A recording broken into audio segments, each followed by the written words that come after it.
Hi everyone, thanks for watching my video. This is a Greater Rift 90 clear using the SWK set. At the time of the clear, this was 15th in the world, 4th in the US, but it was the second highest Greater Rift cleared by SWKs in the world.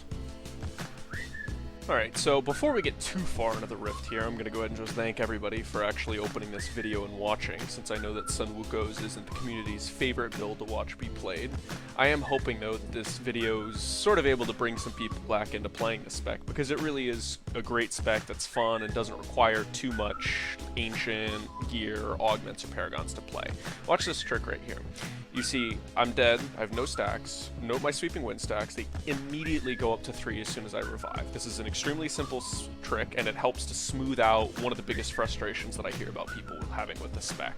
So in order to execute it, all you do is you cast a wave of light into anywhere where it's going to hit really more than 4 or 5 mobs, and you immediately cast sweeping winds as soon as the spell starts to go off. And if you cast sweeping winds fast enough, then your explosion from your wave of light will still be hitting enemies, potentially critting, and thereby giving you that sweeping wind stack while you still have that new sweeping wind up. Obviously, you do need to crit, which you should be able to do, given a 40% crit or so, and you can do it in melee, which is a very powerful aspect of that trick. Now, I'm on the second level here, and as you can see, this is pretty much the Dream Rift. I've got a lot of density of a very good, not super dangerous mob type. And you'll note throughout this rift that the real strength of this spec is basically just what you're seeing, is just mowing down a room of whites. Killing colored mobs, your yellows and your blues, can be good, but most of the time it's going to be a byproduct of you AoEing down whites. You're really not going to want to make a priority of killing colored mobs. It just doesn't tend to be worth it at the end of a dungeon. Unless it's like sub 10% health and it already has your stricken stacked up, you're going to lose time. You're really looking for rooms like that. You're looking for Ariat, Spires, Vault, any of the big maps that can spawn with great density, and then your mob type, you're looking for mobs that are like these. They're beefy mobs, they're not very dangerous, they're able to be stacked close enough that you're getting good area damage, and you're not, getting killed a ton. They're not super dangerous, you don't have chargers, you don't have anything like that. While the Winged Assassin and Exarch mob type can be quite good, you'll note that the lightning storms, or lightning nexuses, whatever you want to call them, cast by the Exarchs, can be a real bitch to deal with because it's disrupting where you can stand. And you'll see with the spec, you're looking to basically be in an Oculus Rift, or an Oculus Ring, and stand still. Or you're wanting to be far away and stand still. You really just want to stand still and cast as much as possible. So anything that interferes with that naturally does a little bit of a number on you.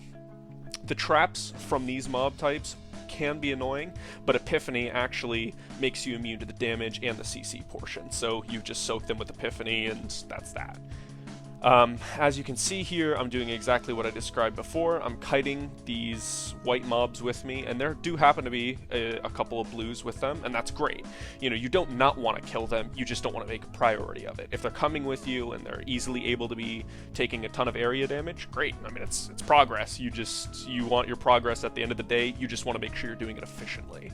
Right here on this bridge, I do a very good job of playing this spec properly, pretty much. I do make some mistakes with positioning. By no means is it perfect play, but it does a very good job of demonstrating sort of what your gameplay loop is with this spec. So, as you can see, I just finished up a fire proc, and I'm currently in Holy and now Lightning. Right after this is Physical, Cold, and then Fire. So I'm taking advantage of this lower relative damage time to get all of these mobs stacked up and together. And then now that I'm back in Cold, I'm spamming, I got my Oculus proc, and now I'm trying to get off as much damage as possible with fire, and now I'm going to go back up and pick up mobs and drag them back down. And then as soon as I'm back into a fire, you'll see me start pushing for an Oculus proc in cold again, and then being in that for the fire. And obviously you can't always do that perfectly, but that is going to be your optimal damage rotation, where you're spending the majority of your fire in an Oculus ring as far away as possible, doing a lot of damage. And if you're able to execute that, then you're really going to see yourself pushing as far of a rift as you possibly can. Right here, I'm just, again, executing this sort of gameplay loop.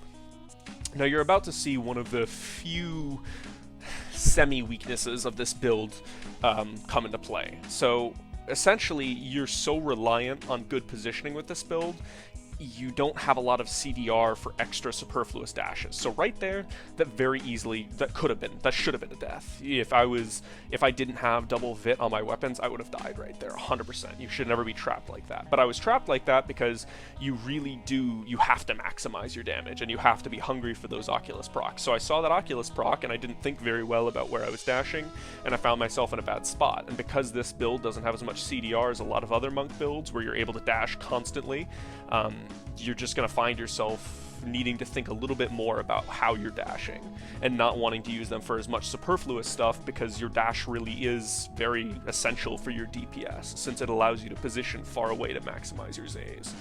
Now right here, you'll also notice I stopped kiting backwards after I reached the end of that bridge, and that was just because on spires, at the end of the map, when you see an empty, mostly empty tile, there's no mobs, it's not somewhat dense, it's no density at all, you know the map is about to end. So you can save yourself a couple seconds, you don't have to scout, you know what's coming next. Right here, you can definitely see this is pretty much the dream mob type.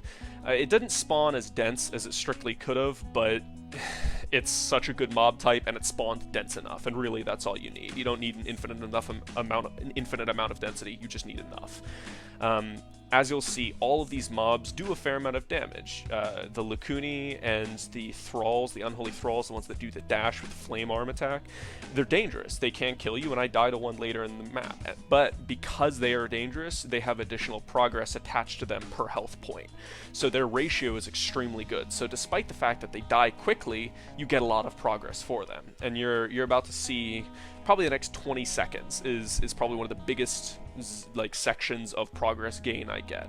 You'll see specifically this fire proc right here. I'm not even an Oculus ring for this, and I kill a bunch of mobs, and boom, you're noticing the progress bar moving, and obviously it's a greater rift, so it doesn't move all that much, but when you can see it tick up a couple times, it's fairly dramatic. You're seeing good progress, and if you can maintain progress like that, as you're seeing in this rift, you're gonna be finding the time that you need to have a rift boss and get the clear. As you also saw, I just tagged the first blue that I kite for the rest of the level, and it's sort of important to watch that blue's position and what I do to keep him aggroed. Like I said, whites is a majority of your progress, but that doesn't mean you should just ignore the colored mobs. You're going to want to make sure that they're dying as well. The biggest strength of this build is its ability to abuse area damage. Plenty of builds use area damage, and it's a very, very good stat because it's essentially an exponential multiplier on your damage. But this build especially does an amazing job because of the huge scope of the damage you're doing. You have a 50-yard radius around every wave of light that you're doing, and every mob hit by your wave of light, each one has a 20% chance to do, for me, 138% of the initial damage to all mobs within 10 yards, and each one does that. So if you've got 10 mobs next to each other, each one of them is going to be doing that damage, or has a chance to be doing that damage to all of the other ones. And when you start to think, this is, this is probably about a 20-30 mob pull right here, that's a massive amount of damage, and you're able to take advantage of that super well, and that damage is getting cloven onto the elites, it's getting cloven onto the whites, and it does a ton of damage. I mean, that's what you'll notice. And area damage is such a powerful stat for this build. It is prioritized over, almost everything. Additionally, when just a map-specific note, when you're pushing through this tile where you're having to drag mobs through those big round zones in the ground where they can't walk through, it's a good idea to try to clear out some of your smaller mobs and push a little bit more damage, because if there's too much density that you're trying to kite backwards, things like elites, like the A-bombs, wouldn't be able to make it through those tiles unless there's plenty of room to walk. As you see, I pick up my second yellow. Yeah, right there. He's getting picked up. I never kill either of the yellows. And of course, that's the shield pylon that is an amazing punchline to the joke that is this rift. Had that been a conduit pylon, I had one blue, I had one blue, 2 yellows, and there was another blue in the next room. And if I had a conduit, I would have found that. That would have been a 4-pack pylon, and that pretty easily would have ended the rift right here. I would have pretty much spawned the Rift Guardian as this is about 9:30 into the clear, and It takes me about 3 minutes to kill the Rift Guardian, almost exactly 3 minutes. I probably would have ended this Rift in probably about 13 minutes, which is, you know, way far faster than I ended up clearing it. So, you know, sometimes you get boned on the pylon RNG, and I certainly did here, but fortunately the mob type and the map was good enough that I was able to pull it through anyway. And right here, again, you're seeing that area damage, the strength of that stat. There's two blues in there, 2 yellows, and a whole bunch of white mobs just taking an unbelievable amount of damage. I'm not really sure what my average DPS was for this Rift. I wish there was a way to find out, because I'm sure it's just obscene, probably trillions and trillions of DPS. And that's fortunate that you do this much damage AoE, because as you'll see, this build tends to struggle on the Rift Guardian quite a lot as far as damage is concerned. And I'm sure I'm going to get a lot of criticisms for this decision that I made here. I noticed that this bridge is completely empty, and as I mentioned, that means the map is ending. So I know that whatever's across that, whatever tiling, it's going to lead to the exit, and there will be no mobs between me and the exit. So I don't know this map super well, I'll be honest, and this decision was made with that in mind. This is a dumb death. I did not have Crystal Fist up. It's a buff that you can have 100% uptime on, and you definitely should. Regardless, though, I don't know this map super well. I don't know the conduit spawn points, and that's, of course, a good reason to learn them. That's something I looked up promptly, and I should have checked. There is a pylon spawn, but I knew that this would be close, and if I had walked up the bridge and there had been no pylon, I would have failed. And if there was a pylon, of course, I would have definitely succeeded. I would have, you know, cut my time down by quite a lot. And that's a decision that you have to make, and that's almost entirely personal preference, because had this been a Rift that I would have failed otherwise, and I could not have succeeded without that pylon, obviously I made the wrong decision. You should always check for that pylon. But in this case, the right decision, I mean, there's no reason to go, because if I am able to succeed staying here, there's absolutely no reason to get greedy and hope that there's a pylon. I'd never flip a coin to cut, you know, 30, 40 seconds off of my Rift timer or fail. It's just not a worthwhile trade. So instead, I say, I know I have enough progress right here, I need to kill these blues, and then I'll have enough to spawn the Rift boss, and I do, and I end up spawning the Rift boss at about exactly 12 minutes on the clear, and that's ends up being just enough time. And sometimes you end up in situations where you're having to make that decision, and I mean, I made a slightly uninformed decision, and it was fortunate. It's technically the right decision because I was able to clear it, but that's hard to know when you're in the Rift, so sometimes you gotta just, you know, go with your gut and see what happens. So, as you can see, I went ahead and put the Stricken stacks on here just so you can see how large of an impact that has on your damage. The boss's health is really not moving super fast. This is only a 90.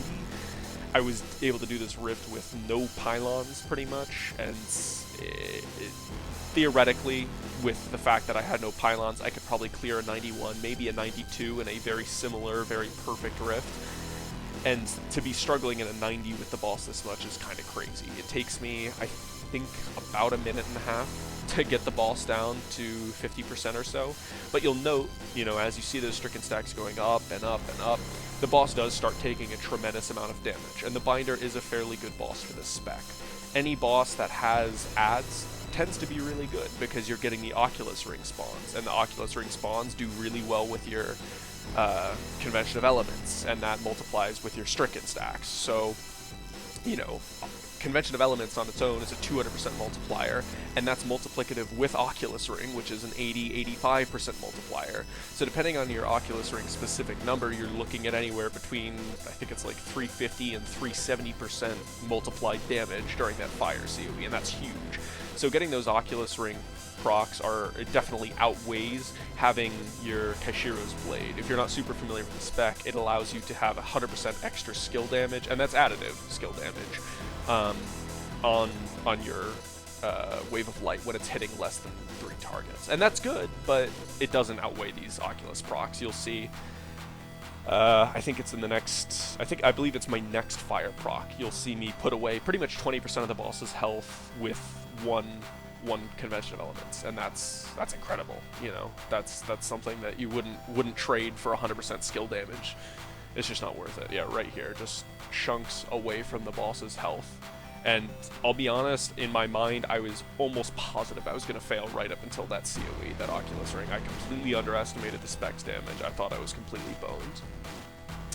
But at this point, just keeping the boss at max range for Zays. I maneuver out a little bit just to allow for whatever positioning. A good rule of thumb is Zays is max at the edges of your screen, and your corners are about 60 yards away, so that's over max. And obviously, you don't gain any additional damage for that, but you don't lose any either, and it allows for whatever weird stuff the boss wants to do.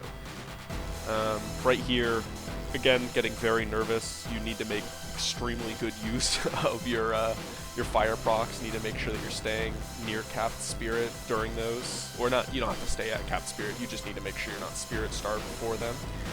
If you play properly, you can actually sync your Mystic Ally cooldown right with that fire COE. And right here, I'm shitting myself. Fortunately, some ads spawn. Got my fire COE, and boom, just very lucky, able to take advantage of that last little Oculus ring and kill it. I think I had 2.2 seconds left or something absurd like that. Overall, it was a really fortunate clear. I didn't have the pylons, and I arguably could have had an exceptionally good time with those pylons, but then again, it was an exceptionally good rift. It took me a fair amount of fishing to get this rift, but as you can see, once you get it, it's not a real struggle. You've just got to be willing to put in the time to get that rift. Anyway, well, thanks for watching, thanks for making it this far. I've never done a video like this, so hopefully it wasn't too wordy or incoherent. I have a guide, and that's in the description, and I also have a Twitch that I'm going to try to use a little bit more often if this sort of thing ends up being popular. But yeah, thanks for watching, and hopefully I'll see you next time if there is one.